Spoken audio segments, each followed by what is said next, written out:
Hello, ladies and gentlemen, and non-binary pals. Hi everybody, I'm here with my giggly daughter today. Hello. And in today's episode we're going to convert a string to an integer. Let's see how she does. My cheeks hurt. Okay, yay. Okay, so the idea is that we're going to read a string from the keyboard, and we're going to see how to convert that string into an actual integer. Bit of recap, of course, you know a string is just basically several characters, one after another, and we need to find an algorithm, a way to transform those individual digits from strings, from characters, to an actual integer. How do you think we're going to do this? How shall we approach it? You take the string, and then what do you do with the characters in the string, with the digits? You take the first one, Take the first digit, put it in the integer, then do the integer times 10. transform the character, you get the character from the string. You transform it into an integer. Put it into the integer, do the integer times 10, get the second one. Put it in, times 10, get the third one, times 10, and so on. Almost. But remember the previous problem? Yeah. How do you do, or when do you do the times 10? First times 10, then put the integer. Then add the digit. Then, So let's recap again, so it makes sense. For each character in the string, we start from the beginning of the string, we take the character. This one is a char, so first we need to convert the char to integer. To an integer. That will give us a digit. Then that digit, what do we do with it? Then we do it times 10. No, we do times 10 first. We do a times 10 on the resulting integer. On the integer, we put it into the other integer. And then we add the digit we just extracted from the string. Yes. And then rinse and repeat. Oh, no. Until the end of the string. Does it make sense? Yeah. Okay. Any questions? Nope. Do you think you can code this? Hopefully. Let's see. Okay, let's explain what you have so far. I have a scanner that you use to? That I use to read a number from the keyboard. As a string. As a string. Well, basically, you're reading a string from the keyboard, and now you're going to try to transform it into an integer. Mm-hmm. Any thoughts before we start doing that? What if the person who's putting it in wants to be cuckoo and put a number in? Well, not like what's it called? Letter in. Now we have two possibilities here. Do we assume that whatever we get from the keyboard is written as in good faith, and it's a string? No. It's an integer. I don't have faith in humanity. Or do you want to assume it's not? Maybe it's not an integer, correct? And then you need to do the validation for it. Yeah, I'm doing validation. That's fun. So, in order to keep this lesson light and short, let's skip validation, because validation will take a long time. But let's just talk about it. What can go wrong, for example, with our string? That we have any other char, whatever, that does not include number. Exactly. So it's we not. Have this. Why can I not press that? Oops. It's not a valid integer. So, for example, anything that's not a number is not valid. All of that. What else could be the problem? There are too many numbers. It will be too long. Exactly. Yeah. What else can be a problem? I don't know what else could be a problem. Well, at least two more things. One is the integer could be a negative. Oh yeah, no wait. So that means the first digit of the string would be first character in the string would be the minus sign. Yeah, that's bad. But that we can deal with it. Another thing which could be a weird string is the string is empty. So that too. You say enter number, but somebody just presses enter, and they didn't enter anything. So you either get back an empty string from your program there, Or like never. your "and" would be an empty string, or it would be null actually. So null is a special kind of object which will just if you try to go into it and read from it, it will just blow up with an exception. We gotta do a for loop to extract everything out of the string. Good. Now, what do you do now? Now we get the string and just putting that into there. So char add returns a char, which is basically just one letter or one character. In this case, it will be one digit, but that's a char. And you need now to convert that char to a digit, to an integer. We convert char to int in Java. convert char to int. People have searched for this many, many times. Yay. But this will get an ASCII value, which I is don't want that. which is not what we want. We want the value of a numeric value. Oh, look at that! Look at that! Look at the code. In that main method, you get a char, which is 1, and you do character dot get numeric value, and it will print out the 1. yeah. So they'll put. Oh, okay. Yay, good. So you get back an int from a char, which is the value of that int. Okay, so now I gotta. Then I gotta delete that. Put you there. Okay. That works. So now you have, what do you have now? And I gotta do. Wait, no, I gotta do number times 10 first. I learned from my mistakes. So number times 10. Nope. So here, without number.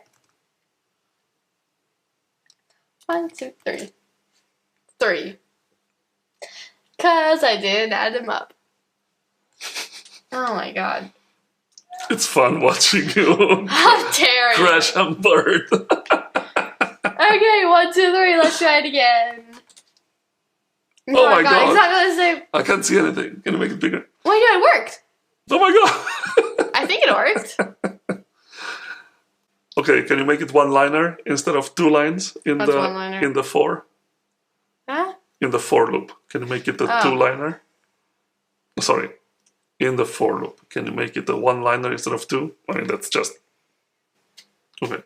So I did it 2 times. you can comment out these 2 lines because they're exactly the same thing. Yeah. Only you wrote it in as one expression. Basically, it's the same idea. Number becomes whatever number was there times 10. This is the first line that we commented out. Plus whatever character as numeric value you have in the string at position I. Yeah. So that's the second line in there. But will it work with minus? Okay, so this is working fine as it is for now. You can keep whatever notation, it doesn't matter. Either is fine. But now, can we try minus? Let's do the minus case. Okay.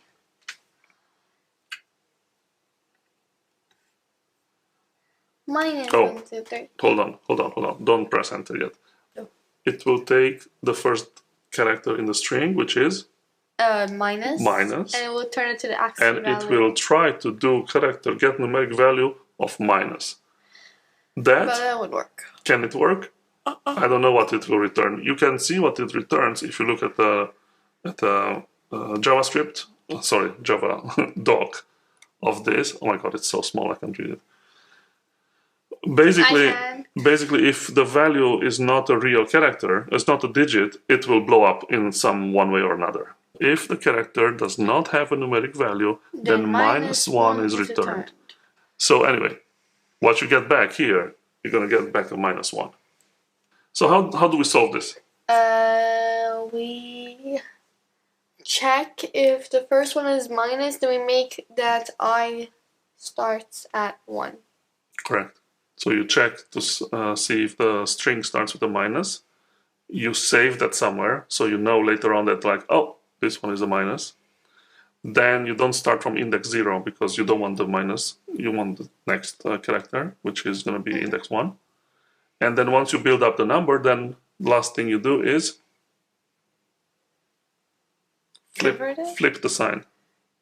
Oh yeah, with the because times minus 1. Because you need a negative number in the end. Yeah. Okay, can you code this? Sure. Okay, go on. Gotta do before the loop. Yeah, so wait, let's get out of here. Stop.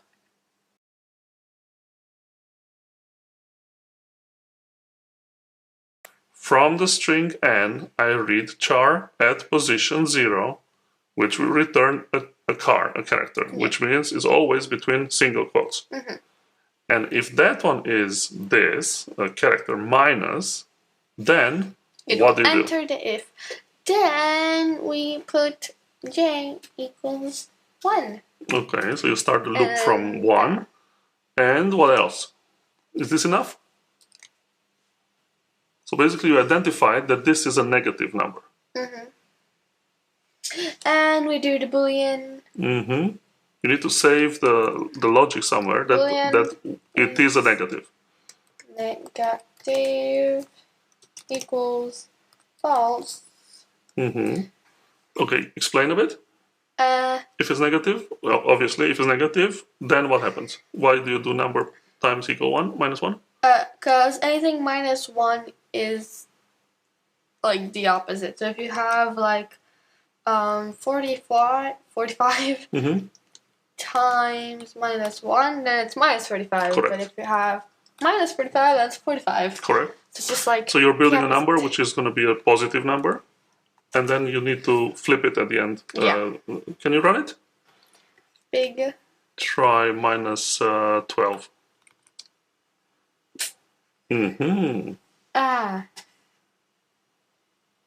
Debug it. Okay, game. Oh my god. You know exactly what I did. Of course I know exactly what it is. If I didn't know, it would be really bad if I didn't know what was wrong. Yeah. Okay, let's debug it. Now you start from J, so which is 1. So then we take the 1. And then if... Oh! Of course. We can't repeal... Oops. We can't repeatedly make it go back and forth. It's going to make it go out of its mind. Okay, let's check again. Is this like a comma? A comma will kill people? Yeah, let's eat, children. Let's eat, comma, children. It's only a parenthesis, right? Oops, wait. Yeah. If you had done it before or after the parenthesis, it would have worked. Worked. Can you try minus 1, 2, 3, 4, 5? Yeah. I hate it. I have to keep making it bigger. Okay, minus 1, 2, 3, 4, 5. Minus 1, 2, 3, 4, 5. Let's break it now. Can do some gibberish string, which is not a number. Let's see what happens. QWERTY. I saw that someone named their children Da. Or their child or whatever. We have to ask you value, add it up together. Okay, good.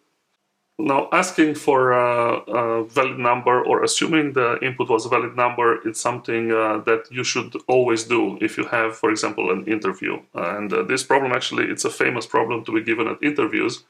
Google so don't ever assume that the input is correct. Just ask the interviewer, bring it up and say, hey, what if the number is not correct? What if the string doesn't represent the correct value? And you just bring it up. Of course, the interviewer will say whatever they want. Do a validation, don't do a validation. I don't want you to do a validation, but as long as you bring it up and say, hey, there's a corner case here that something will go funny if we don't do this, you will always score more points with asking about this, rather than just assuming it's valid and start coding right away. Because that makes you look like a beginner, I think. That's why I'm not expecting you to do that. I want to do a validation. Good. Well done. Validations are fun. Okay, folks, that's all I have for you today. Thank you to my daughter for her participation. You're welcome. If you think this content is useful, then yeah, you know what to do. Thank you, and I'll see you in the next episode. Bye-bye. Bye-bye.